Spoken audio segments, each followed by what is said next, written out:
Olá a todos, este é o canal Geopoliticando, sejam todos muito bem-vindos e vamos direto ao assunto. Vocês devem estar acompanhando que a economia nacional tem enfrentado alguns problemas. O déficit das contas públicas vem aumentado, a dívida pública tem chegado a valores recordes, o dólar bateu acima de 5,20 e isso acaba trazendo inflação, nada diferente daquilo que nós avisávamos lá atrás que aconteceria quando víamos a dívida pública aumentando, e no decorrer da situação, se ela se concretizar e se mantiver assim, e tudo indica que se manterá, ou seja, o governo criando ainda mais dívidas, provavelmente o dólar subirá ainda mais, não dá para garantir, né? Não estou aqui fazendo nenhuma sugestão de investimento, mas muito provavelmente sim, e isso trará ainda mais inflação e mais aperto para os mais pobres. Isso acaba também impedindo que o juro brasileiro aumente, ou melhor, diminua, né, que seja baixado o juro pelo Banco Central. Não sei se o presidente do Banco Central baixará o juro. Na minha opinião, nem baixará mais esse ano. Tem gente que vai dizendo que vai baixar agora meio ponto em maio, 0,25 em maio, outros falam que em setembro.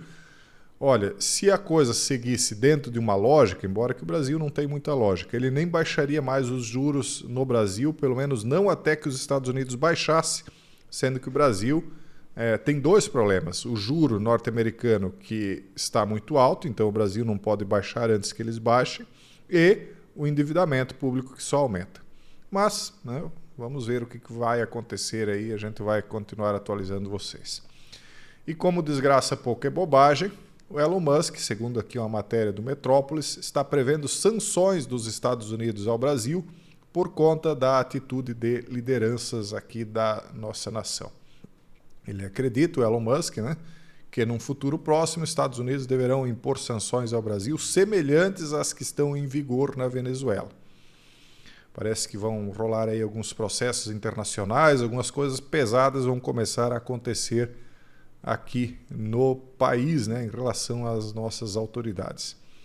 Em conversas com aliados brasileiros, o empresário Elon Musk disse acreditar que os Estados Unidos então poderão impor essas sanções políticas e econômicas ao Brasil, decorrentes do que o bilionário classificou publicamente como ditadura, né, segundo aquilo que ele vem falando aí. Ele chegou a comparar então essas sanções àquilo que já acontece na Venezuela.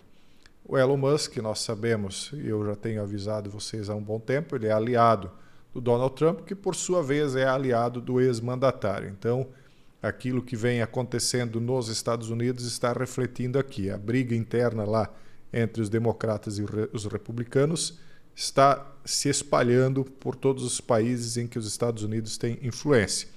Então, se um dos lados aqui é abrigado pelo Partido Democrata, o outro lado será abrigado pelo Partido Republicano. E quando gigantes brigam, né, as formigas têm de cuidar para que, quando seus corpos caírem, não caia em cima delas. Mas as coisas estão ainda mais complicadas lá no Oriente Médio. Na data de ontem, um bombardeio foi reivindicado pelo Hezbollah em Israel, deixando 14 feridos. Desde o início da guerra entre Israel e o Hamas, o Hezbollah tem lançado ataques diariamente contra o território israelense. E ontem não foi diferente. Então foram 14 soldados que ficaram feridos no norte de Israel na quarta-feira, de acordo com o exército após o ataque do Hezbollah. Israel elimina 2 comandantes do Hezbollah em ataques no Líbano. Então ele já deu a resposta. Na sequência, aliás, isso aqui foi antes do ataque. Embora que o ataque, como eles dizem aqui, tenha sido diário, então no dia 16 também aconteceu. Segundo a nota da FDI no Telegram, o ataque aconteceu a cerca de 7 km ao norte da fronteira entre os dois países. E mais situações aqui. Netanyahu diz que Israel fará o necessário para se defender. Do que ele está falando? A respeito de todo esse cerco que Israel vem sofrendo, né? Então, ele se reuniu agora com o chanceler britânico David Cameron e a ministra das Relações Exteriores da Alemanha, Annalena Baerbock, em Jerusalém. O gabinete de Netanyahu disse que o primeiro-ministro agradeceu aos dois pelo apoio inequívoco de seus governos e pela posição dos países em uma defesa sem precedentes contra o ataque do Irã ao Estado de Israel. Mas, apesar desse apoio, ele disse que Israel tomará suas próprias decisões sobre segurança. Quero deixar claro, ele disse, tomaremos nossas próprias decisões e o Estado de Israel fará tudo o que for necessário para se defender. Ou seja, isso, em outras palavras, na minha visão, resulta no ataque ao Irã. Né? Então, até essa matéria aqui da CNN diz, está claro que Israel responderá ao ataque do Irã, diz o chanceler britânico. Cameron também disse que era necessária uma frente unida para impor sanções ao Irã, que estava por trás de grande parte da atividade maligna na região. Então era aquilo que Netanyahu vinha reivindicando e que acaba então agora sendo replicado também pelo secretário das Relações Exteriores do Reino Unido, David Cameron. Falando a jornalistas, depois de chegar a Jerusalém, Cameron disse esperar que Israel faça isso de uma forma que contribua o menos possível para a escalada da situação. Isso que atacar o Irã, mas de forma que não escale a situação. Mas será que é possível? É como se fosse esperar que o Irã não fosse responder. Né?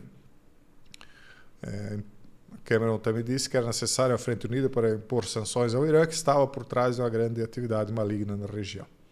Depois ele segue para Itália, né, onde acontece uma reunião de 3 dias dos ministros de Relações Exteriores do G7.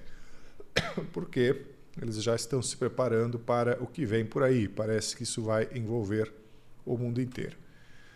E há um pouco de tempo antes dessa reunião, saiu a notícia, né, de que Israel estaria preparando força aérea para atacar o Irã clara e vigorosamente em resposta a barragens de mísseis. Né?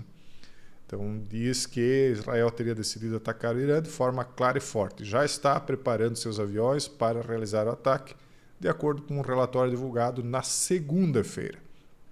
Isso tudo refletiu nas bolsas de valores do mundo inteiro, nos Estados Unidos, no Brasil. Depois, na quarta-feira, o mercado deu uma acalmada, achando que Israel não faria mais nada, mas agora, com essas novas situações, aí parece que a tensão volta, né? E isso é que vai acabar justificando o ataque. Então, considerando o que tem acontecido no mundo inteiro, inclusive aqui no Brasil, né? E tudo isso é reflexo de uma mesma disputa, né? Existem pelo menos hoje 3 grandes grupos disputando o poder no mundo. Não é incluso nesses 3 grandes grupos o poder islâmico, que de uma certa maneira está aliada com um dos 3, cada facção islâmica com um dos 3, mas eu vejo mais uma briga entre os globalistas ocidentais, hoje muito representados pelos democratas nos Estados Unidos, com os eurasianos, que seria Irã, Rússia e China e seus aliados, e correndo por fora essa facção aqui que então estaria representada por Trump, Milei, o ex-mandatário brasileiro, o primeiro-ministro do país lá da Europa Oriental, qual é agora, me escapa o nome, mas enfim, existe então essa terceira facção aí que vem correndo por fora e todas elas têm alguns aliados islâmicos. Né? Então, embora o poder islâmico seja um poder à parte, ele também tem suas divisões internas